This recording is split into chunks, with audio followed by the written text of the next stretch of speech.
Ultimatum संपल्यानंतर मराठा समाज हा आक्रमक झालाय। आरक्षण मिळणार नाही तोवर नेत्यांना गावात नो एंट्री करण्यात आली आहे आणि तसे पोस्टर्स हे अनेक गावांच्या वेशीवर लावण्यात आलेत।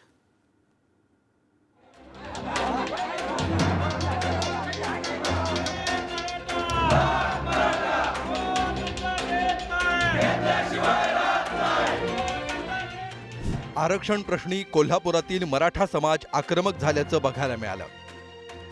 शहरबंदी आंदोलनाचा फटका पालकमंत्री हसन मुश्रीफांना बसला।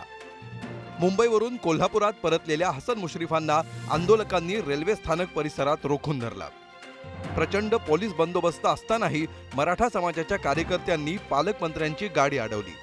त्यामुळे हसन मुश्रीफांना गाडीतून उतरून आंदोलकांना सामोरं जावं लागलं। कोल्हापूर शहरात प्रवेश नाकारत कागलमधून राज्यकारभार करा असं आंदोलकांनी मुश्रीफांना ठणकावलं। अखेर बंदोबस्तावर असलेल्या पोलिसांनी आंदोलनकर्त्यांना ताब्यात घेतल्यानं मुश्रीफांना पुढे जाता आलं। मुश्रीफांना यावेळेला आम्ही या ठिकाणी सूचना दिलेली आहे की 40 दिवसाचा अल्टिमेट तुम्ही पाळलेला नाही आहे आणि म्हणून कोल्हापूर शहरामध्ये आज तुम्हाला पहिल्यांदा आम्ही बंदी केली आहे। जर हिंमत असेल तर नामदार हसन मुश्रीफांनी राज्य सरकारवर चर्चा करा आणि ताबडतोब आरक्षणाचा निर्णय घ्यावा। पालकमंत्र्यांना ठणकावून सांगितलंय की तुम्ही फसवता आम्हाला, तुम्ही काही जरी म्हटला तरी दिल्ली शिवसरांना मराठ्यांचं वाटोळं करायचं आहे। कागलामधनं तुम्ही व्यवहार करा, कागलामधनं राज्य चालवा, मराठ्यांना कोल्हापुरामध्ये शांततेनं जगू द्या असं मी त्यांना ठणकावून सांगितलं आहे। परभणीचे माजी आमदार रामप्रसाद बोर्डीकरांनाही मराठा आरक्षण आंदोलनाचा फटका बसला। पूर्णा तालुक्यातील ताडकळस गावात मराठा आंदोलकांनी त्यांची गाडी अडवली। यावेळी आंदोलकांनी त्यांना जाब विचारत गावात प्रवेश नाकारला। यावेळी बोर्डीकरांनी कार्यकर्त्यांना समजावण्याचा प्रयत्न केला, मात्र आंदोलकांनी काहीही ऐकून न घेतल्यामुळे बोर्डीकरांना आल्या पावली परतावं लागलं।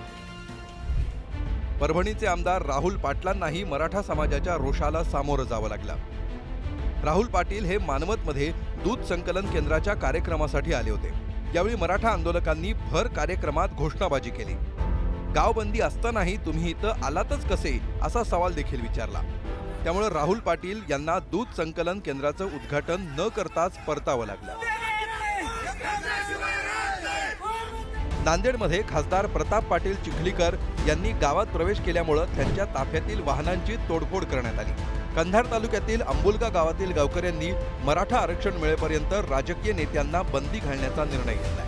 मात्र असं असताना खासदार प्रताप पाटील चिखलीकर रात्री गावात पोहोचले होते, त्यामुळे गावकऱ्यांनी त्यांना अडवलं। त्यानंतर खासदारांसह त्यांच्या सोबत असलेल्या वाहनांची यावेळी तोडफोड करण्यात आली। खासदारांसोबतच्या पोलिसांनी तणाव निवळण्यासाठी तातडीनं प्रयत्न केल्यामुळे अनुचित प्रकार घडला नाही।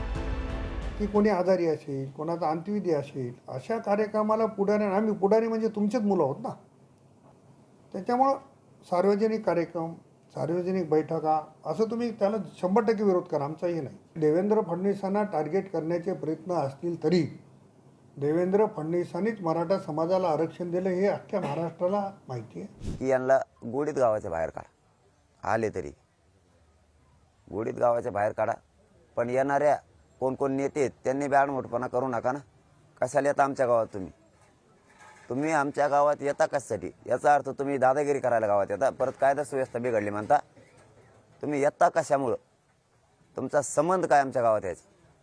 कायदा सुव्यवस्था बिघडतच नाही ना, तुम्ही आमच्या गावात नाही आलेत, कशाला येता? तुमचं काय काम आहे आमच्या गावात? बारामतीत होणाऱ्या उपमुख्यमंत्री अजित पवारांच्या कार्यक्रमावर मराठा समाजानं बहिष्कार टाकलाय। 28 ऑक्टोबरला माळेगाव कारखान्याचा गळीत हंगाम शुभारंभ अजित पवारांनी करू नये यासाठी मराठा समाज आक्रमक झालाय। अजित पवार आल्यास हजारोंच्या संख्येनं तीव्र आंदोलनाचा इशारा मराठा क्रांती मोर्चाच्या वतीनं देण्यात आलाय। अहमदनगर जिल्ह्यातल्या पाथर्डी शेवगाव मतदारसंघाच्या भाजप आमदार मोनिका राजळेंना मराठा आंदोलकांच्या रोषाला सामोरं जावं लागलं। मोनिका राजळे या पाथर्डी तालुक्यातील खरवंडीला आले असता सकल मराठा समाजाच्या वतीनं त्यांचा ताफा रोखण्यात आला। मराठा समाजाला त्वरित आरक्षण द्या, अन्यथा राजीनामा द्या अशी मागणी यावेळी करण्यात आली। हिंगोलीच्या औंढा नागनाथ तालुक्यातील जवळा बाजार या गावात मराठा बांधवांनी माजी मंत्री जयप्रकाश मुंदडा यांना घेराव घातला। जिल्ह्यातील 70 पेक्षा जास्त गावांमध्ये नेत्यांना गावबंदी करण्यात आली आहे। आरक्षणासाठी सोलापुरातील मराठा बांधवांनी आक्रमक भूमिका घेतली आहे। पंतप्रधान नरेंद्र मोदींच्या प्रतिकात्मक पुतळ्याचं आंदोलकांनी दहन केलं।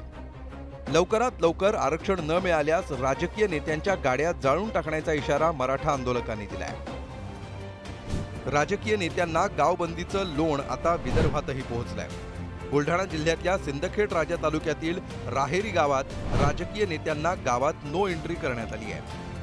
गावबंदीचा निर्णय घेणारं राहेरी गाव बुलढाणा जिल्ह्यातलं पहिलं गाव ठरलंय. नांदेड जिल्ह्यातल्या रायगाव तालुक्यामध्ये अनेक गावात राजकीय नेत्यांना गावबंदी करण्यात आली आहे.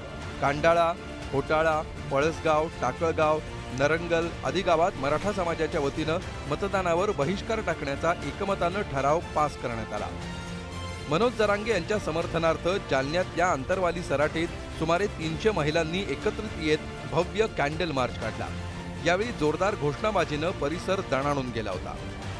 जालना तालुक्यातील मोती गव्हाण गावात मराठा आरक्षणासाठी कॅन्डल मार्च काढण्यात आला. तसंच राजकीय नेत्यांना गावबंदी करण्याचा निर्णय घेण्यात आला. धाराशिव जिल्ह्यातील वाशी तालुक्यातील 54 गावात नेत्यांना गावबंदी करण्यात आली आहे. मनोज जरांगे यांना पाठिंबा दर्शवण्यासाठी यावेळी मराठा बांधवांच्या वतीनं कॅन्डल मार्च काढण्यात आला. ब्युरो रिपोर्ट, पुढारी न्यूज.